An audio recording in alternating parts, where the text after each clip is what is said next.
Who doesn't love a groundbreaking real-time strategy, especially when it's open for early access on Steam? All games undergo a level of creation and recreation, so keep in mind that all aspects of this preview will reflect the unfinished build that has been released to date by the developers. You are Daniel Hansen, the captain of the super colony frigate Magellan, and the leader of the first mission to the salvation planet of Meridian. While Earth runs out of resources and life, you are sent to begin the colonization process of this uncharted new world, when things go horribly wrong. You receive a distress call from a woman elsewhere on the planet, and on your way to investigate, you are engaged by enemy forces. You soon realize you aren't the first humans on the planet as you thought.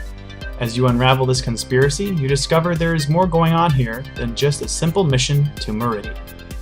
With betrayal and the unknown at every turn, Meridian gives a fun and engaging story. With colors and textures of such high caliber for a real-time strategy game, Meridian immerses you in the world of harvesting Shardium and discovering the secrets of this new world. Being able to control and direct character interaction and choosing dialogue responses, you are given control of virtually every aspect of the world. The sounds and sights are highly engaging, though could use some rearranging of sound locations and alerts. And unfortunately, this is tip of the iceberg. While Meridian has great potential to boldly go where other strategy games fall short, it lacks much of the polished user interface that we have come to expect from games. The power-ups you gain upon leveling up through the game are crucial for completing any mission. You can't beat the game without them. And while this wouldn't be a problem if there was some choice in the difficulty of gameplay, there is only one level of difficulty that is offered for the game.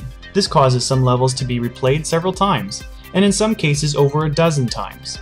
The power-ups are also intended to be bound to the F keys for quick access, but do not always respond to command, requiring manual point and click between your energy's cooldown time. Also, the unique units have access to all the same weapons and manufacturing tools, making it possible to fabricate an entire army of heavy tanks that are merely equipped to harvest the local, rare material used to create equipment. While this versatility of equipment has its merits, there is very little that differentiates between the tank carrying a rocket launcher and one carrying a machine gun. Meridian has great potential to do something unique, to provide the gamer a method of creating armies and a unique story. It just needs some work in the user interface. If the dependency on power-ups was toned down some, and the hotkeys bound more easily, a unique unit was used for construction and harvesting, and there was a quick select method for finding units of one armament type, such as a sidebar with unit organized by class, the game would surpass expectations. Again, keep in mind this is an early access preview of the game, and that all aspects of the game are undergoing further development. As the developers haven't released final builds and dates, much of what we've seen is still in flux. Be sure to visit their early access page on Steam for up-to-date info and release dates.